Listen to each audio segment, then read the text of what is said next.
नमस्कार दोस्तों। जंतर मंतर का प्रदर्शन खत्म हो गया है। धर्मेंद्र प्रधान का इस्तीफा भी हो गया है, लेकिन अभी सीजेपी के मन में क्या है यह शायद किसी को पता नहीं है। आज हम कई महत्वपूर्ण बातों पर बात करेंगे। आखिरकार सीजेपी के प्रमुख अभिजीत दीप के कपिल सिब्बल से क्यों मिले। दूसरा सवाल यह है कि जिस तरह से जंतर मंतर पर प्रोटेस्ट चल रहा था और जो छात्र सरकार के खिलाफ आंदोलन कर रहे थे, अब पुलिस उन्हें ढूंढ ढूंढ कर क्यों मार रही है। तीसरा सवाल, आखिरकार विपक्ष के मन में अब क्या चल रहा है। और चौथा सवाल कि देश में पेपर लीक को लेकर जिस तरह से ये कानून बनाया गया है, उस कानून पर सरकार क्या अमली जामा अब तक पहना चुकी है। ये कुछ ऐसे सवाल हैं जिनके बारे में आज हम जानेंगे। दोस्तों, सबसे पहले हम समझ लेते हैं सवाल नंबर 4 को। देश में जिस तरह से पेपर लीक का मामला तूल पकड़ा था और जंतर मंतर पर 36 दिनों तक छात्रों ने प्रदर्शन किया था और आखिरकार सरकार को घुटने टेकने पर मजबूर कर दिया।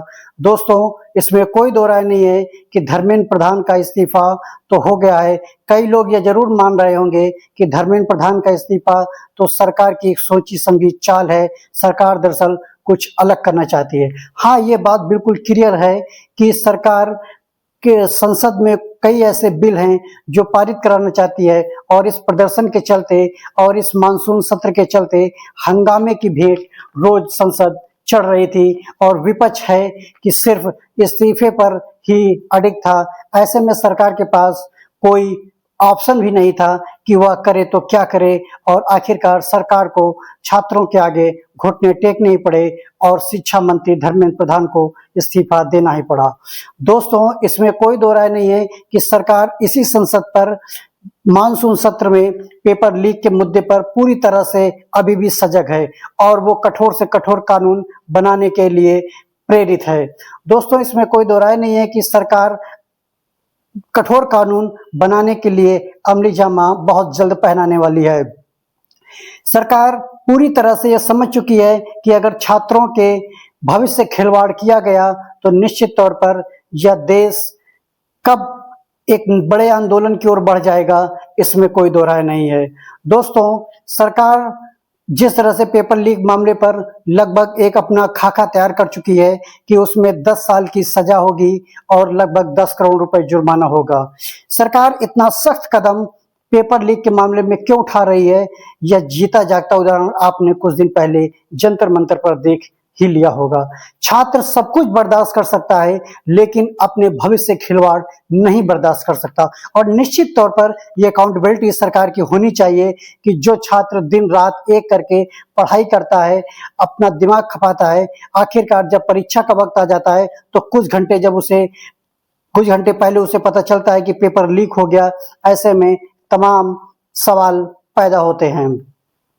दोस्तों, पेपर लीक के मामले में भारत का अभी तक जो कानून रहा है निश्चित तौर पर कमजोर कानून रहा है।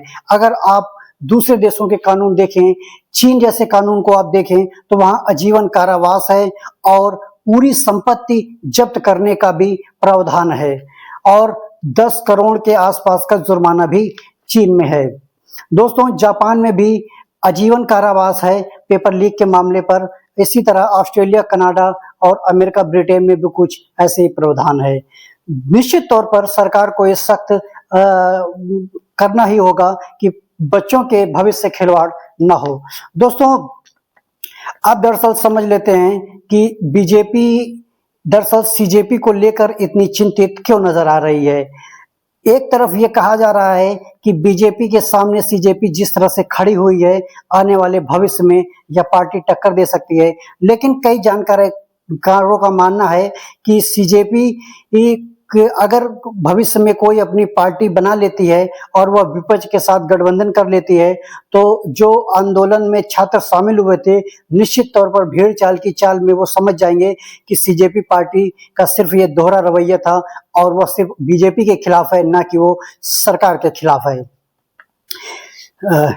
और इसके अलावा दोस्तों एक बात और समझनी होगी कि अगर यह सीजेपी खुद की पार्टी नहीं बनाती है और सिर्फ आंदोलनकारी ही पार्टी बनकर रह जाती है तो शायद भविष्य में इसे एक फायदा होगा, लेकिन कितना फायदा होगा ये तो वक्त बताएगा। लेकिन लब्बो-लुबाब ये कहें तो सीजेपी का लगभग कोई ऐसा भविष्य नजर नहीं आ रहा है, क्योंकि ऐसे कई आंदोलन पूर्व में भी देखे गए हैं जो सिर्फ एक मुद्दे तक ही सीमित रहते हैं और कुछ समय तक ही सीमित रहते हैं, इसके बाद वो आंदोलन मरणासन की स्थिति में पहुंच जाते हैं। और अभी तो ये सिर्फ शुरुआत है सीजेपी की, और सीजेपी के प्रमुख जो हैं अभिजीत दीप के और उनके जो अन्य कार्यकर्ता हैं सौरभ दास, विजेता दहिया जैसे लोग, अभी उनकी कुंडली निकलना बाकी है। अगर इनकी कुंडली में कुछ ऐसा निकलता है तो निश्चित तौर पर सरकार फिर इनको छोड़ने वाली नहीं है। दोस्तों सरकार ने फैसला इस वजह से भी लिया है, ये जो धर्मेंद्र प्रधान का इस्तीफा था वो ये मानकर चला जा रहा है, जो ऐसा मुझे लग रहा है कि सरकार हिंदुत्व को नहीं खोना चाहती, क्योंकि जिस तरह से इस पूरे आंदोलन में ये छात्र शामिल थे उनमें से ज्यादातर छात्र हिंदू थे और धर्म की राजनीति बीजेपी बखूबी जानती है। ऐसे में बीजेपी ये समझ सकती है कि अगर यह आंदोलन और चलता रहा या भविष्य में इस तरह के आंदोलन और आते रहे तो हिंदू वोट उससे छिटक सकता है, और हिंदू को साधने के लिए उसने धर्मेंद्र प्रधान को इस्तीफा देने पर मजबूर कराया। बिल्कुल बीजेपी ये समझ चुकी है कि अगर दूसरे वर्ग के लोग, दूसरे समुदाय के लोग अगर इस आंदोलन में शामिल होते तो शायद बीजेपी अभी तक झुकती नहीं, लेकिन जो छात्र हैं वो ये समझ चुके हैं कि हिंदू एक तरफ है लेकिन हमारे भविष्य खिलवाड़ एक तरफ है। अगर आप हमारे भविष्य खिलवाड़ करेंगे तो निश्चित तौर पर हम न सरकार को बख्शने वाले हैं न ही विपक्ष को बख्शने वाले हैं, तो इसमें कोई दो राय नहीं। दोस्तों अब ये खबरें जो निकल कर आ रही हैं, जो मेरा पहला पॉइंट था तो उसमें ये निकल के आ रही है कि जो छात्र आंदोलन में शामिल थे, मैंने पुरानी वीडियो में भी अपनी कहा है कि इस आंदोलन पर 20 से 30% ही छात्र थे, बाकी सब उपद्रवी थे और भाड़े के लाए हुए टट्टू थे, जिन्होंने प्रधानमंत्री को लेकर आपत्तिजनक टिप्पणियां की, गालियां दी और आरएसएस मुर्दाबाद के नारे लगाए, बीजेपी मुर्दाबाद के नारे लगाए और यहां तक नारा लगाया रहेगा नाम तेरा अल्लाह का। तो ऐसे में समझ सकते हैं कि कौन लोग इनके पीछे हैं और कौन सी ताकतें इनके पीछे हैं। इसी मंच पर राम का अपमान किया गया, लेकिन किसी को परेशानी नहीं। अब वही लोग जब ढूंढ ढूंढ कर निकाले जा रहे हैं, दिल्ली पुलिस उन्हें निकाल रही है, कई वीडियो ऐसी आ चुकी हैं, कई माफीनामे भी अब वीडियो के देख सकते हैं, लेकिन दिल्ली पुलिस इन जो उपद्रवी थे, जो अपशब्द बोल रहे थे और जो प्रधानमंत्री नरेंद्र मोदी को जैसे शीर्ष पद पर बैठे हैं उनको गालियां दे रहे थे, दिल्ली पुलिस जो कर रही है वो बहुत बढ़िया कर रही है और ऐसी कार्रवाई दिल्ली पुलिस को आगे भी करनी चाहिए, ताकि उपद्रवियों को ये समझ में आ जाए कि ये प्रदर्शन शांतिपूर्ण हो सकता है और किसी की भावनाओं को ठेस नहीं पहुंचाया जा सकता है। और जो गाली दे रहे हैं और जो अपशब्द बोल रहे हैं और न जाने कैसी कैसी गालियां दे रहे हैं, मैं वीडियो में आपको बता भी नहीं सकता, तो इन उपद्रवियों के साथ पुलिस सख्ती से निपट रही है और ये बहुत अच्छी बात है। दोस्तों अब एक महत्वपूर्ण बात यह है कि सीजेपी के जो प्रमुख हैं अभिजीत दीप के, वो कल कपिल सिब्बल से मिले हैं और कपिल सिब्बल राज्यसभा में समाजवादी पार्टी से सांसद हैं।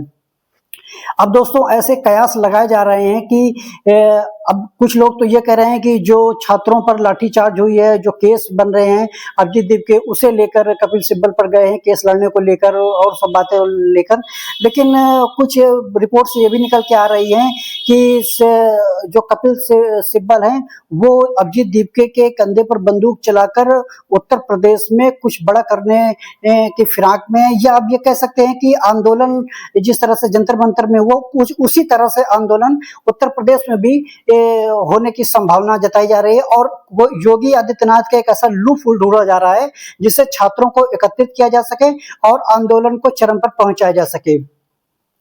दोस्तों समाजवादी पार्टी किसी भी हाल में इस चुनाव को जीतना चाहती है, आगामी विधानसभा चुनाव 2027 के, लेकिन जिस तरह से हवाएं चल रही हैं और जिस तरह से जमीनी हकीकत नजर आ रही है, उससे तो ऐसा लग रहा है कि योगी आदित्यनाथ अभी भी तीसरी बार मुख्यमंत्री पद संभाल सकते हैं।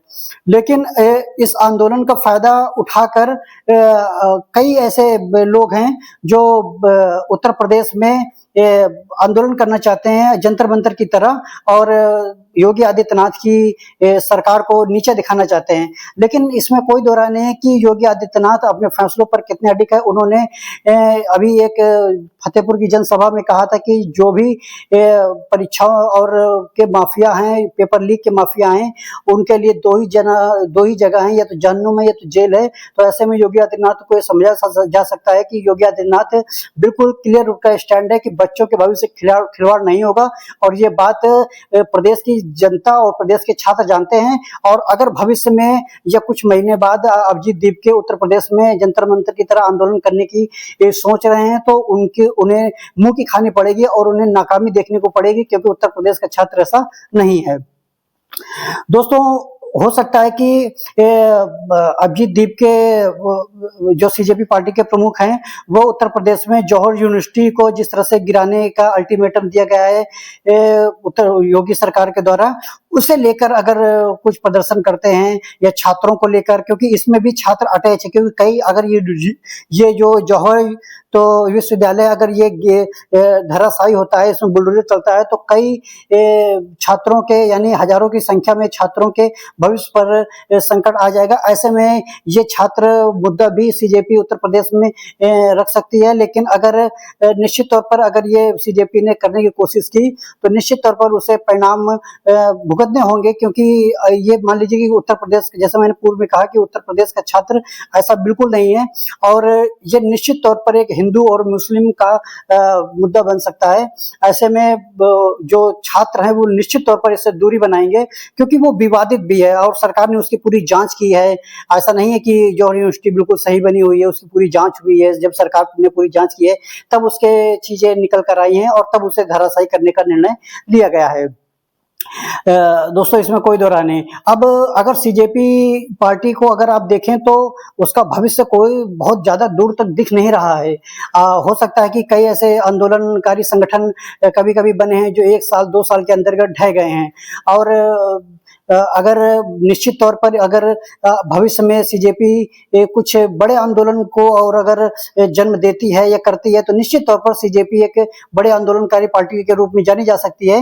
लेकिन अब ये देखना होगा कि सीजेपी क्या सिर्फ बीजेपी शासित प्रदेशों और या सिर्फ केंद्र शासित सरकारों के खिलाफ ही अपना मोर्चा खोलती है, या फिर जो अन्य राज्य हैं, कांग्रेस शासित राज्य हैं, आम आदमी पार्टी शासित राज्य हैं, उन पर भी बीजेपी कुछ अपना स्टैंड, मतलब सीजेपी अपना कुछ स्टैंड लेगी और उनके खिलाफ भी कुछ आंदोलनकारी होगा। क्योंकि पंजाब में शिक्षा मंत्री का इस्तीफा तो लगभग हो गया है, लेकिन अभी तक प्रदर्शन की जैसी कोई खबरें नहीं आएगी। क्योंकि अरविंद केजरीवाल ने अपने बयान में एक बार कहा था कि अगर पंजाब में कोई पेपर लीक के मामले में अगर कोई ऐसी खबरें निकल के आती हैं या कुछ ऐसे सबूत मिलते हैं, तो शिक्षा मंत्री तो इस्तीफा देंगे ही देंगे, मुख्यमंत्री भी इस्तीफा देंगे।